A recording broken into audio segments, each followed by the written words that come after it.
pessoal, tudo bem com vocês? Hoje eu tô aqui com a Yasmin. Fala pessoal, tudo bem com vocês? E também tô aqui com o Davi. Cadê o Davi? Oi pessoal. Davi, fala com a garela. Cagarela? Com a galera. Yasmin, Garela agora. se você falar assim, ó... Davi, fala com a galera. Oi, pessoal. Oi. Então, se você falar... Davi hoje tá com raiva da galera. Se você falar assim, ó... Você tá de raiva. Se você falar assim, ó... Se você falar assim pro YouTube, ele vai te mostrar uma mulher com dente de vampiro, só que de ferro.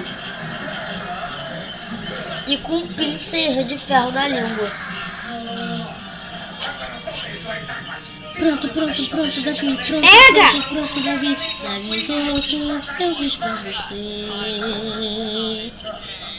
Pronto, João, já fiz o da cadeira pro Davi. Agora a gente tá no igual.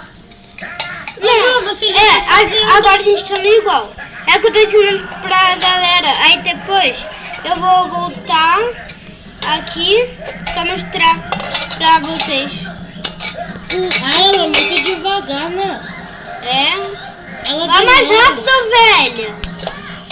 Não, mas só quando a gente tivesse completado tudo. Aí ela podia mais ir correndo. Tu cortou a cadeira errada! Cortou. Caraca, eu cortei errado. Você tem que cortar a cadeira que tá com a mesa. Então, Que tá com o quê? Com a mesa. tá certo. Mas tinha duas com mesa.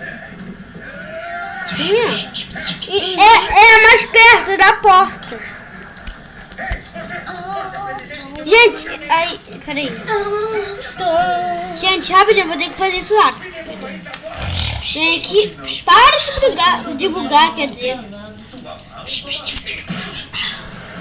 Vem aqui.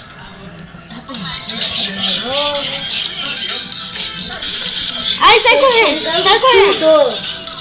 Sai correndo. Era essa fase, espero que vocês tenham gostado. Faça essa fase aí, quem quiser. Porque eu quero que vocês completem todas as fases. E esse foi o vídeo, espero que vocês tenham gostado.